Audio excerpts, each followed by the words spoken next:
Assalamualaikum warahmatullahi wabarakatuh. Selamat malam teman-teman semuanya. Perkenalkan, nama saya Firdayanti Saputri Suwarno dengan NIM R1C123082, Prodi Teknik Geologi Universitas Halu Oleo. Jadi teman-teman, di sini saya akan mempresentasikan sebuah tema yang sangat menarik untuk dibahas, yaitu fosil. Disclaimer dulu sebelum saya lanjut. Eh, jadi pembuatan video ini guna untuk memenuhi nilai UAS mata kuliah paleontologi. Jadi langsung saja.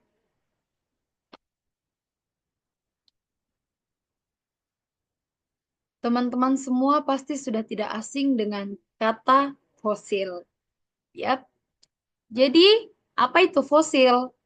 Fosil adalah sisa-sisa atau jejak organisme makhluk hidup yang telah hidup di masa lalu dan terawetkan dalam batuan. Sederhananya, fosil adalah seperti foto dari kehidupan masa lampau yang terjebak di dalam batu.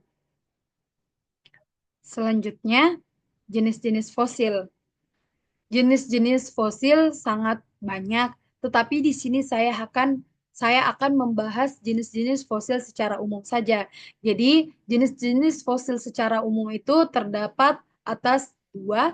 Yang pertama itu fosil tubuh atau body fosil, dan yang kedua itu fosil jejak atau trace fosil.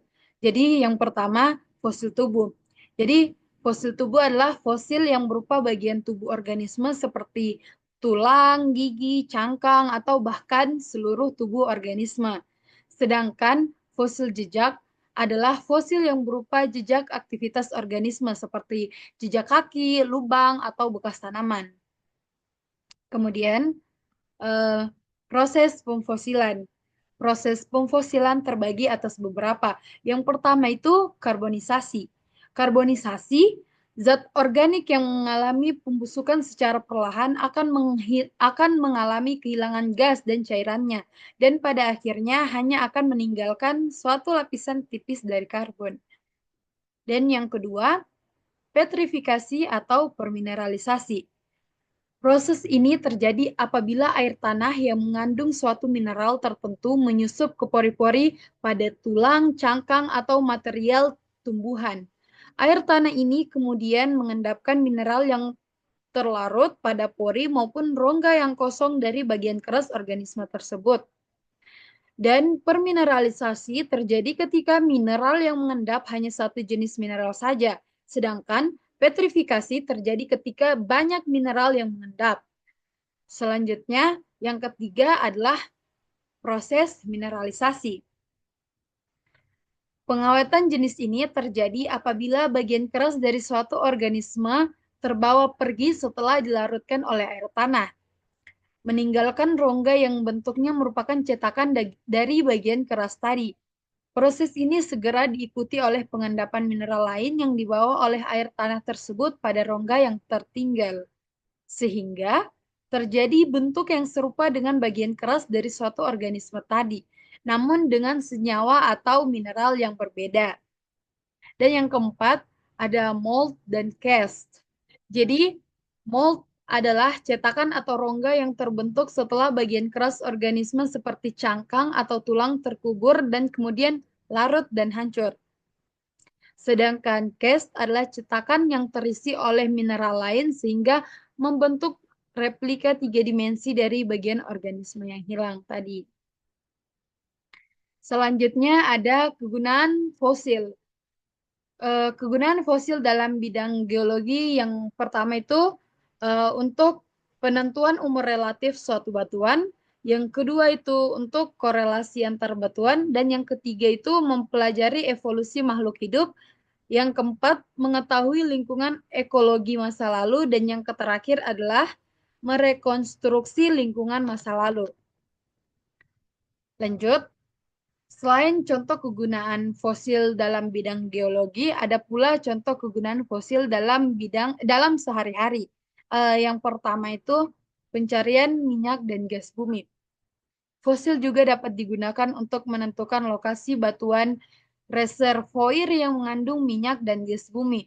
Dan yang kedua adalah Penentuan lokasi sumber daya alam. Fosil dapat membantu dalam pencarian sumber daya alam seperti batu bara dan mineral. Dan uh, yang terakhir adalah contoh fosil filum arthropoda dan filum echinodermata. Tapi sebelum itu, saya hanya akan menampilkan contoh fosil filum arthropoda dulu. Tapi sebelum saya menampilkan atau menjelaskan mengenai contoh-contoh fosilnya atau memperlihatkan mengenai contoh-contoh fosilnya, saya akan memberitahukan dulu apa sih itu filum arthropoda. Jadi, filum arthropoda adalah filum dari hewan yang eh, memiliki jumlah spesies yang banyak di bumi. Kata arthropoda berasal dari bahasa Yunani yaitu arthron yang berarti sendi dan podos yang berarti kaki. Jadi secara keseluruhan arthropoda adalah hewan yang memiliki kaki bersendi atau beruas-ruas. Dan untuk contoh fosilnya saya mengambil dari kelas Trilobita. Yang pertama itu ada Trilobita pacops. Beberapa spesies pacops memiliki mata yang berbentuk seperti lensa kamera sehingga memungkinkan mereka melihat dengan sangat baik. Dan yang kedua itu ada Trilobita celimen. Trilobita jenis ini adalah genus Trilobita yang memiliki tubuh yang relatif kecil dan bulat. Beberapa spesies ini memiliki duri yang menonjol pada bagian tubuhnya. Selanjutnya, Trilobita paradoxides. Uh, Paradoxides adalah genus Trilobita besar yang hidup pada periode Kambrium. Beberapa spesies ini memiliki tubuh yang pipih dan lebar. Jadi, sekarang kita melangkah pada contoh fosil filum Echinodermata. Setelah tadi saya menjelaskan apa itu filum arthropoda, sekarang pun juga saya akan menjelaskan apa itu filum Echinodermata. Jadi, filum Echinodermata adalah kelompok hewan laut yang memiliki ciri khas tubuh radial simetri, yang memiliki dan duri pada kulitnya. Kata Echinodermata berasal dari bahasa Yunani yaitu echinos yang berarti duri dan derma yang berarti kulit. Jadi di sini saya mengambil contoh fosil filum dari kelas Crinidia. Yang pertama itu ada Isocrinus. Genus ini memiliki mahkota yang simetris dan batang yang panjang. Fosil Isocrinus sering ditemukan di batuan kapur. Dan selanjutnya ada Schipocerinites. Genus ini memiliki mahkota yang berbentuk seperti mangkuk dan batang yang pendek.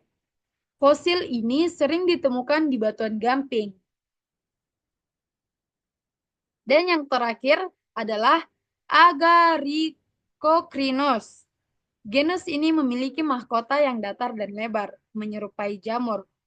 Fosil ini sering ditemukan di batuan pasir.